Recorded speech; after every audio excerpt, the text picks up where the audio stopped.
사도행전 1장인데 여러분들 사도행전은 누가 썼습니까?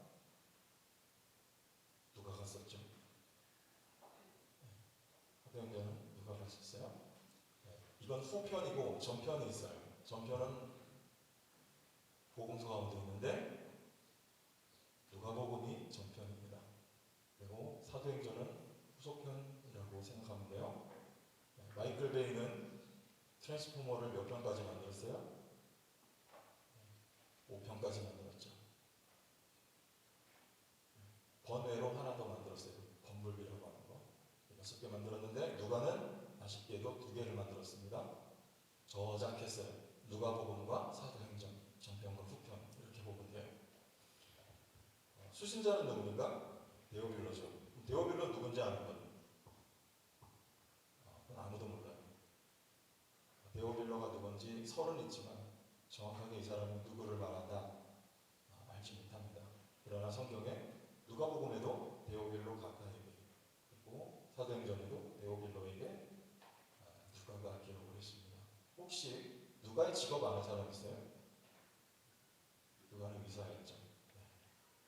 마침 보내기 이따 끝나고 사탕 하나씩 드리고 의사였어요. 중요한 것은 오늘 우리가 1장 11절까지 핵심 단어가 하나 나옵니다. 혹시 아는 분? 주한이 형 땅을 보고 있는데 아는 것처럼 성경을 보고 있는 거지? 핵심 단어가 나와요.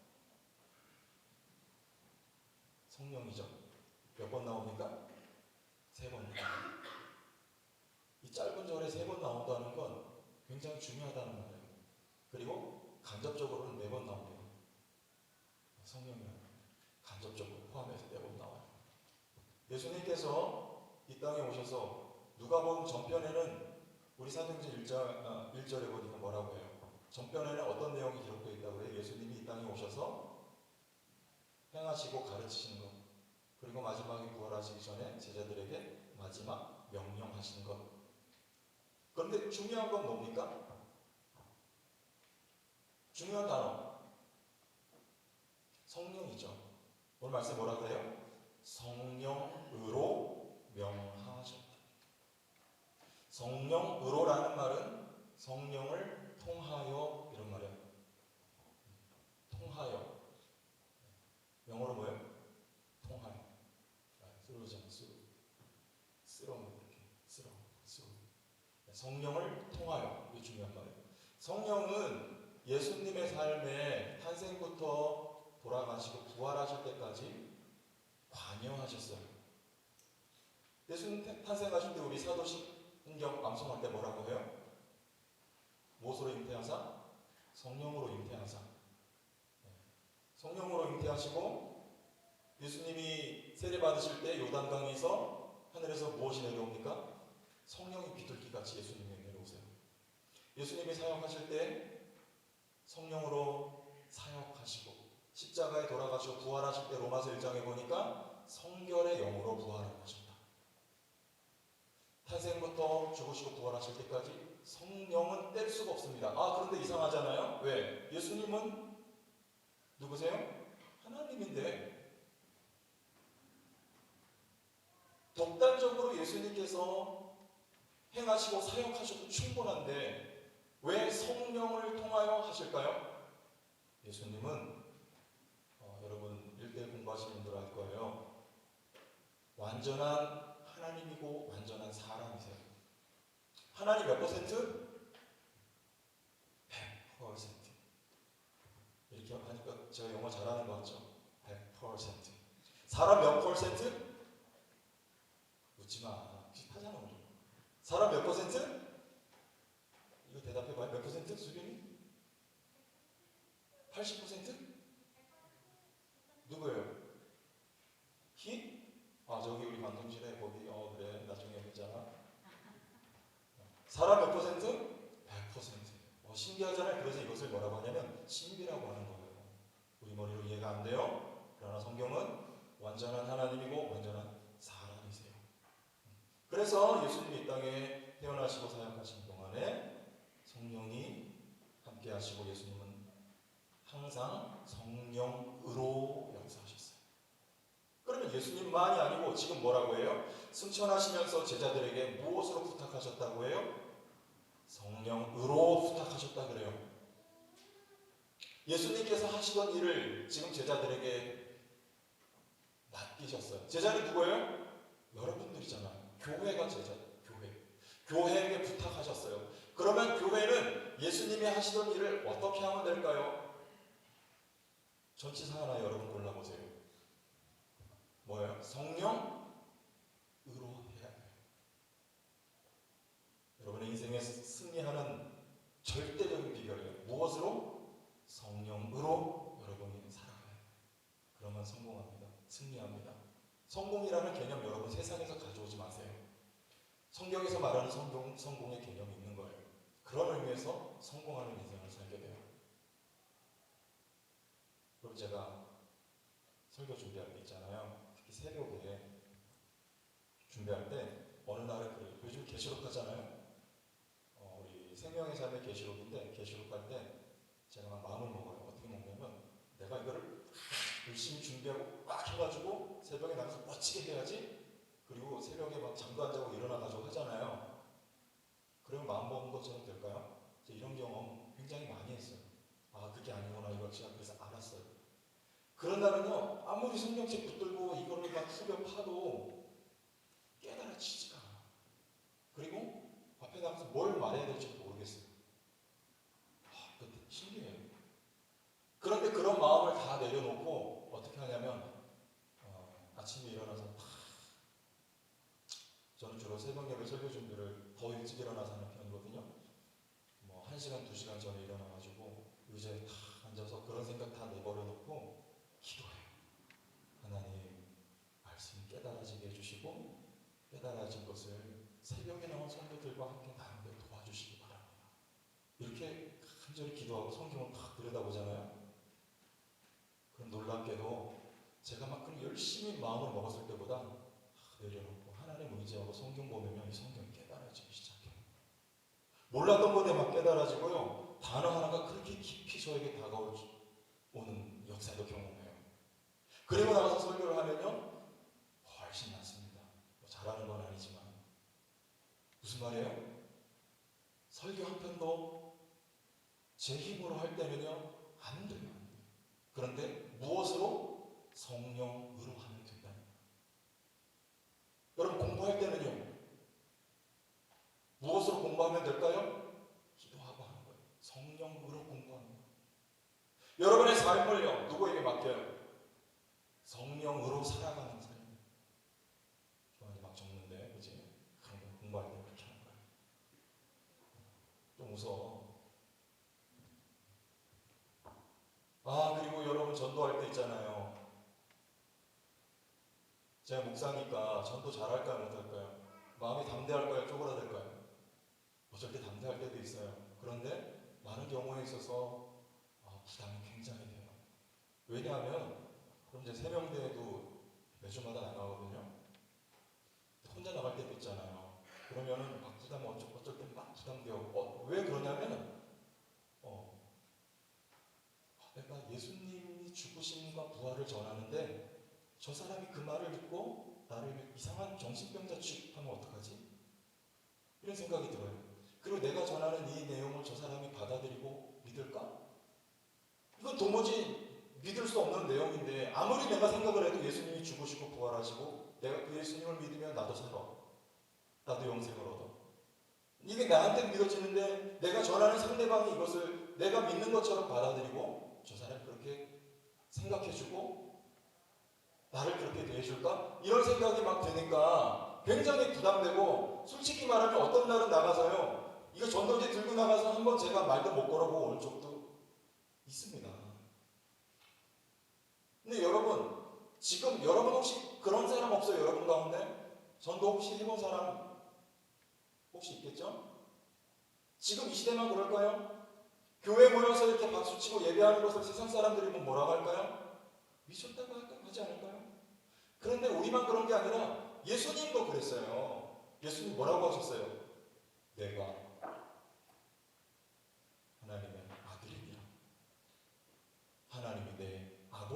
그러니까 당시에 유대인들이 완전 이거네, 쟤 나이도 얼마 안 먹은 애가 완전히 맛이 갔네, 다 이랬다니까요. 그리고 예수님이 전한 복음을 받았어요, 안 받았어요? 받아들이지 않고 예수님을 죽이는 거예요. 그러나 예수님이 오늘 뭐라고 말씀하세요? 제자들에게 무엇으로? 우리가 놓치지 말아야 될 사실이에요. 우리 머리와 우리의 이해와 인식으로는 불가능해 보이고 내가 복음을 전하면 아무도 받아들일 것 같지 않지만 무엇으로요? 성령으로 하는 거죠. 예수님께서도 성령으로 행하셨어요. 그때 많은 사람들이 믿지 않지만 또 그 가운데 하나님이 선택한 사람들이 예수님이 전하는 복음을 받아들이고 믿는다니까요. 전도할 때도 성령으로 하는 거예요. 나에게 비록 확신이 없고 내가 전하는 복음을 저들이 받아들일 기미가 보이지 않아도 성령을 의지하고 할 때 누가 역사하시는 겁니까? 하나님이 역사하시는 거예요. 여러분들이 이 자리에 나와 앉아 있을 수 있는 기적 아니에요? 제가 어저께 세례교육하면서 그랬어요. 복음은 예수님의 십자가와 부활입니다. 믿어지세요? 그러니까 한 분이 안 믿어집니다. 예수님 믿으세요? 네. 예수님을 믿는다는 것은 예수님이 십자가 부활을 믿는다는 거예요. 그런데 그게 잘 안 믿어진대요. 그럼에도 불구하고 이 가운데 혹시 그런 사람이 있을지 몰라요. 동현아, 눈 뜨고 날 봐. 저 뒤에 앉으면 뭐 이렇게 누가 뒤에 앉으면 뭐 선물 준다고 혹시 회장님 그랬어? 왜 이렇게 뒤에가 있지? 내가 부담스러운 거야 혹시? 나 여기서 내려가고 싶어. 돌아다니면서 막 소리도 하고. 그런 건 괜찮을까요? 괜찮아?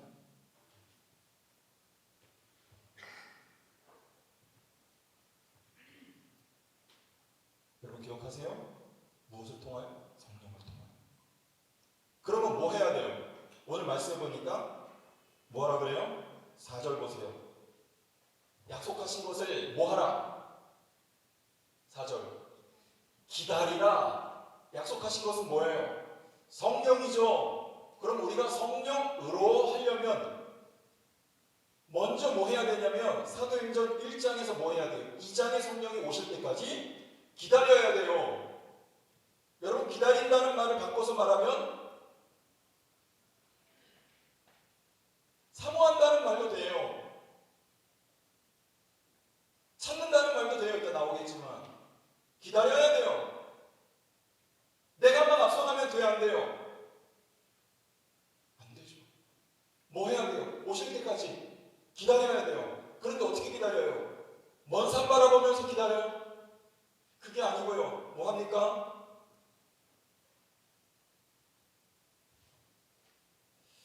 우리 여기 말씀 하나 보세요. 성경으로 이렇게 보시고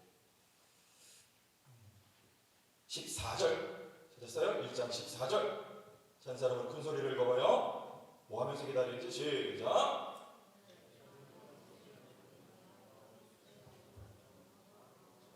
오로지 기도에 힘쓰더라 그랬어요. 뭐 하면서 기다려요?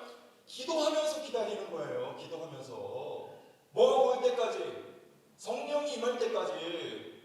성령을 기다린다는 것은 바꿔 말하면 뭐 하는 거예요? 기도하는 거지요. 아, 기도가 어려운데요? 나 무슨 말 할지 모르겠는데요? 기도는 이 입술의 표현이라기보다도 기도는 마음을 드리는 거예요. 여러분 마음 없는 사람 있어요? 없어요? 우리 그런 말 하잖아. 네 마음만 있니? 내 마음도 있지. 마음이 있어요? 없어요? 있어요. 진혁아 마음이 있어 없어? 마음이 있으니까 여기 나와 있지. 기도는 뭘 드리는 거예요? 마음을 드리는 것입니다. 그러므로 기도 못하는 사람은 없는 거예요. 하나님 앞에 인성평제 하나님을 향한 마음이 있어 없어? 있죠? 그것을 드리는 게 기도야. 우리 딸 얘기하지 말라고 집사람이 한 번만 더 하죠. 자식 자랑이 아니옵시다. 여러분 뭔가 예를 들 때는요, 그 예를 왜 드는지를 여러분이 생각하고 들어야 돼요. 최목사 맨날 신발 자랑한다. 그게 아니고, 제가 새벽 예배 끝나고 들어가면 저희 사택에 교회에서 뭘 놔줬냐면 심야 전기 히터를 놔주셨어요. 약간 이렇게 따뜻하게 지내는 거 겨울에 감사하게. 근데 그 심야 전기 히터에서 뭐가 나오냐면 뜨뜻한 바람이 밑에서 나와요. 쭉 나와요. 켜놓으면. 그럼 제가 새벽 예배 끝나고 들어가서 거기 앞에 이렇게 누워 있어. 왜요? 따뜻하니까. 그러다가 종종 잠이 들거든요. 근데 하루는 어린 녀석이 안 들었는데 거기다가 자기가 덮고 있는 그 조그만 담요를 갖다가 제 위에 이렇게 덮어줬어요. 아무 말도 안 하고. 말하지 않아도 알아. 뭘 알아요? 마음을 아는 거예요. 부모님을 향한 자녀의 마음. 어리지만 그게 뭐예요? 말하지 않아도 언어입니다. 언어는요, 수빈아 내가 너를 사랑해, 이 언어보다 내 표정, 내 몸짓, 내 행동, 이 모든 것이 다 뭐예요? 언어예요. 내 마음. 이것을 비언어적인 요소라고 해요. 커뮤니케이션에 있어서요, 이 말보다 비언어적인 요소가 더 크다는 거예요. 사랑해 그러면서 째려보면서 누가 믿어요? 아니잖아요. 하나님을 향한 우리의 언어는요, 우리 모든 삶이에요. 그리고 우리의 마음을 드리는 거예요. 아까 찬양인도자 그랬어. 뭐라고? 악기가 없어서 약간 그런데요. 우리 합시다. 네, 하나님이 받으시는 여러분 가장 좋은 악기가 뭔지 알아요? 목소리 옷이다. 그것은 이 일반 세계에서도 인정한 가장 아름다운 악기는 사람의 목소리예요. 그런데 그보다 더 성경적으로 하나님 앞에 가장 아름다운 소리는 무슨 소리인 줄 알아요? 무슨 소리인 줄 알아요? 마음이야, 마음. 마음 없는 목소리 아무리 질러봐. 그러나 되지 못하는 소리라도 마음으로 하나님 앞에 드리는 찬양을 하나님이 받으신다니까? 아닙니까? 그게 뭐예요? 기도입니다. 기도할 수 있어요? 아멘 해야지. 기도할 수 있어요? 아, 우리 장로님들 앞에서 기도하시는 거 봐요. 아, 멋있고 적절한 표현과 단어들을 동원하시고 해서 그럴듯하게 하는 것도 물론 대중 기도에서 필요하겠지만 우리가 하나님 앞에 드리는 기도는요, 그거는 비문질적인 거예요. 하나님 앞에 드리는 기도는 여러분의 마음이에요. 하나님 내 마음이 괴로워요. 그러면 가감 없이 있는 그대로 하나님 앞에 토설하는 거. 시험 공부하는데 공부 잘 안 되는데 하나님 그냥 공부하다 말고 내려놓고 하나님 앞에 여러분 마음을 드려요. 하나님 들으실까요? 안 들으실까요? 들으십니다.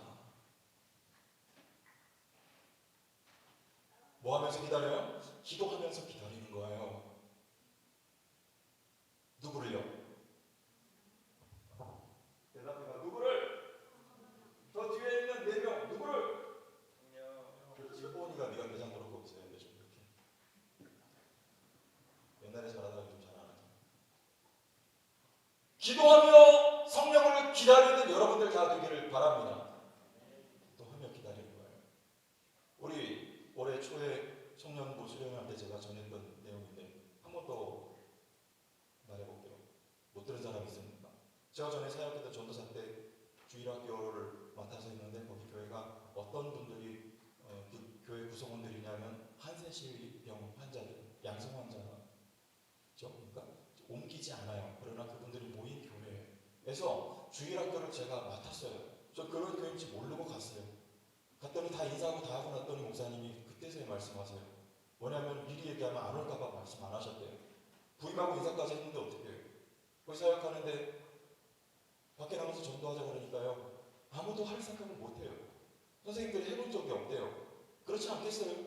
여러분 그 교회가 어떤 분들이 모여서 드리는 어떤 교회라는 것을 그 주변 사람들이 다 알아요. 그럼 거기 그 교회만 있는 게 아니라요. 그 교회도 있고 조금 더 떨어진 곳에 더 큰 교회도 있고 주변에 교회가 많은데 여러분 내가 내 자녀라면 주일학교를 보낼 때 어떤 교회를 보내겠어요? 한센시 정신병 환자들이 모인 교회에 내 자녀를 보내겠어요? 아니면 그렇지 않은 교회를 보내겠어요? 상식적으로 아는 교회를 보내지 않겠어요? 저라도 그럴 것 같아요. 근데 전도하면 아이들이 오겠어요? 선생님이 다 안 된다는 거예요. 그래서 안 해봤대요. 근데 저는 된다고 우겼어요. 왜요? 최 목사가 하는 게 아니고 여러분들이 하는 게 아니라니까요. 누가 하는 거니까요. 성령이 하신단 말이에요. 그래 놓고 뭐 했을까요? 금요 기도회가 끝나면 11시 근처에 청계산이 있었어요. 그 캄캄한 밤에 15인승 봉고차에 선생님들 꽉꽉 태워가지고 다 같이 올라갔어요. 뭐 하자고요?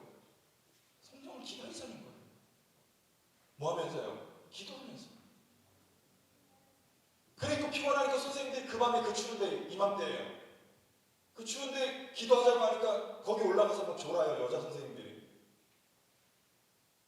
그래도 하는 거예요. 모여서 기도하고 학교 앞에 나가서 전도하고. 돼요 안 돼요? 말했잖아요. 돼요 안 돼요? 아 되더라니까요. 아이들이 오더라니까요. 교회 차를 타고 밖에서 그 마을로 들어와요. 그리고 심지어는 우리 교회가 어떤 교회인 것을 알면서도 부모님들이 보내더란 말이에요. 기적 아닙니까? 누가 하는 거예요? 우리가 하는 게 아니에요. 성령을 통하여 하는 거예요. 하나님이 하시는 거예요.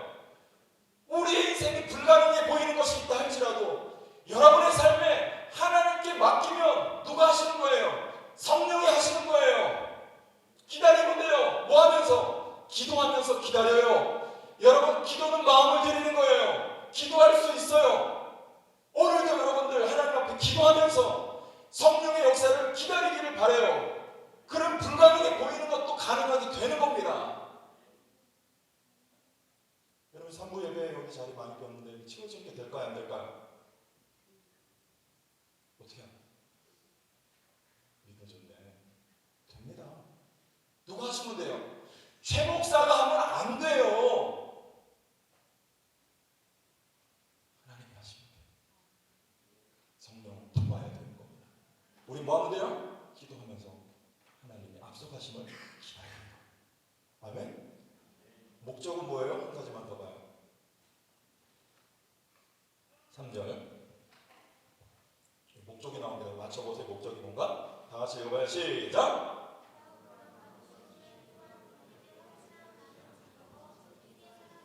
나타내사 40일 동안 그들에게 보이시며 나라의 일을 말씀하시기라. 아멘. 하나님이 우리에게 성령을 보내주시고 성령을 통하여 하나님의 일을 하게 하세요. 목적이 뭐예요?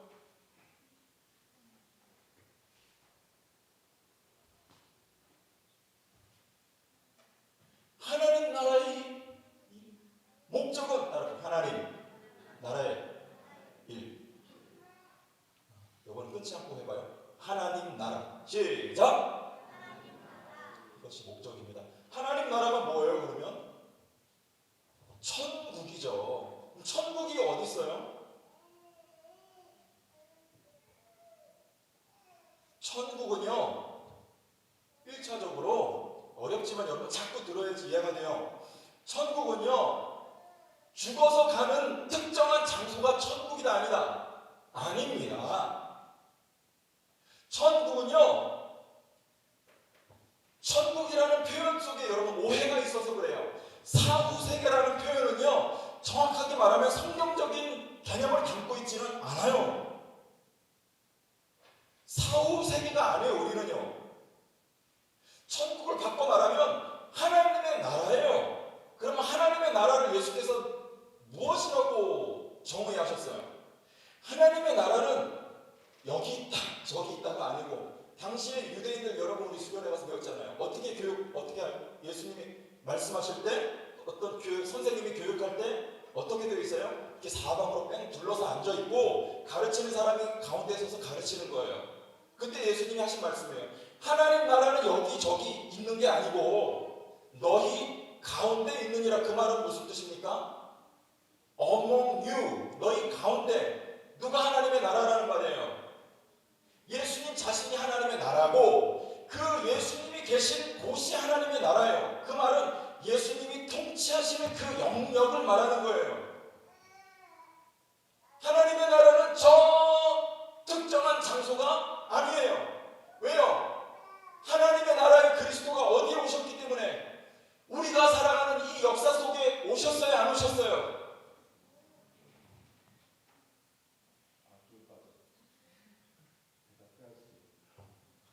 오셨어 안 오셨어? 이 기본적인 걸 뭐 대답 못하고 그래. 갑자기 돌 김용훈 목소리가 나오려고 그러죠. 오셨어요 안 오셨어요? 그러면 하나님의 나라가 어디 임했어요? 죽어서 가는 특정한 장소가 아니라 지금 주님이 오신 이곳에 하나님의 나라가 들어왔다니까요. 이 역사 속에. 아멘. 주님이 통치하시는 그 영역이 하나님의 나라예요. 그래서 하나님의 나라는 장소의 개념보다 통치의 영역이 우선되는 거예요. 이해되세요? 주님이 어디 계세요? 여러분 안에 계세요? 그럼 하나님의 나라가 어디 들어와 있는 거예요? 여러분 안에 하나님의 나라가 임한 거예요. 그것이 목적이에요. 내가 하나님의 나라가 되고 나를 통하여 또 한 사람에게 하나님의 나라가 선포되는 거, 전파되는 거예요. 무엇을 통하여서? 복음 전파를 통하여. 그렇게 하나님의 나라는 확장되어 가는 거죠. 하나님의 나라는 이 땅에 살아가는 여러분들이 하나님의 나라예요. 여러분들이 주님의 통치의 영역이 된다면. 그러면 그 주님 지금 어디 계신데요? 부활하셔서 제자들이 보는 가운데 하나님 나라로 승천하셨잖아요. 하나님 나라가 올라가셨네? 그럼 하나님 나라가 어디 있어요? 저곳으로 가버리셨네? 아니에요. 그런데 그리스도의 영을 뭐라 그래요? 그리스도의 영? 쉬운 건데 다 나왔잖아요. 기체를 뭐라 그래요? 그래. 그리스도의 영이 로마서에 보면 성령이잖아요. 그는 승천하셨지만 누굴 보내셨어요? 성령을 보내주셨단 말이에요. 그러므로 성령이 계신 곳마다, 성령이 통치하고 다스리시는 곳마다 하나님의 나라가 되는 거예요. 아멘? 하나님의 나라는 여기 여러분 가운데 단 이루어져 가는 것이죠. 우리가 뭐 할 때까지, 그 나라에 완전히 지배될 때까지.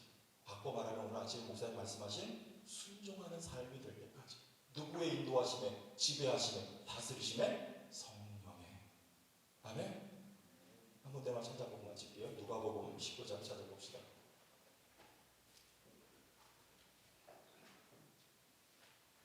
아, 11장. 누가복음 11장 9절부터 찾았어요?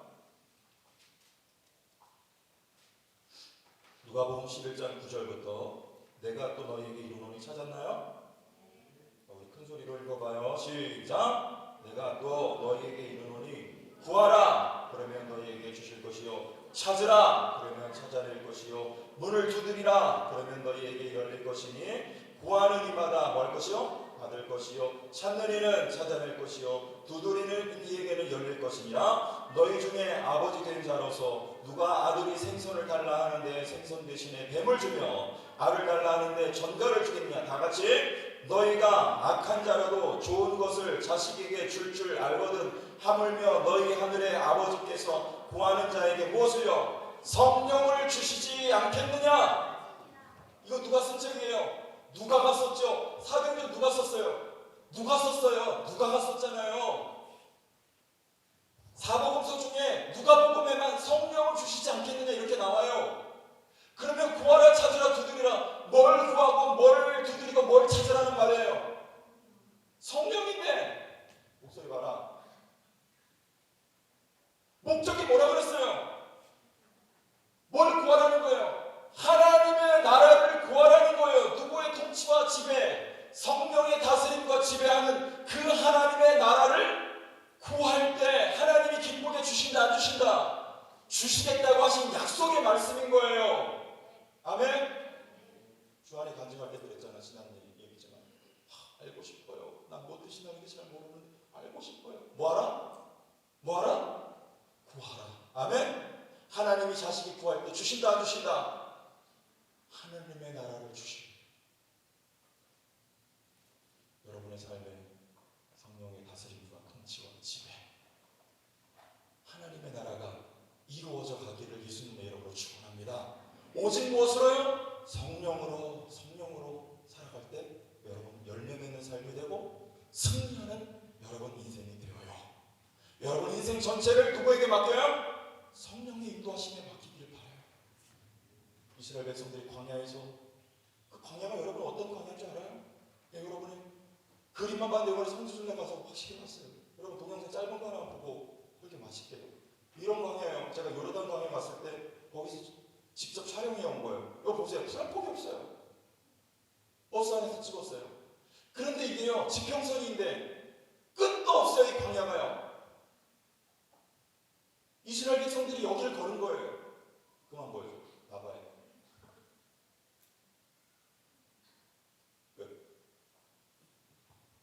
여러분, 하나님 이런데 요단강 서편이 이스라엘이고요, 요단강 동편이 지금 요르단이에요.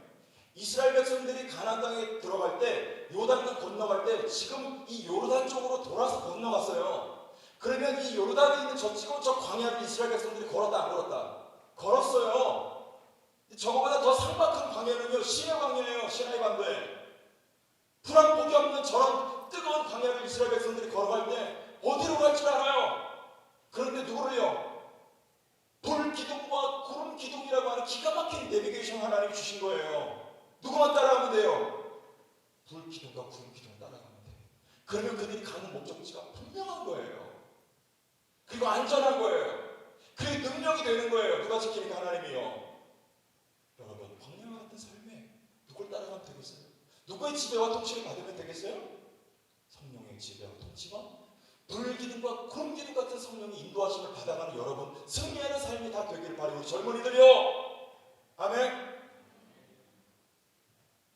기도하는 동안 찬양팀 나와서 낮에만 하면 하나님 아버지,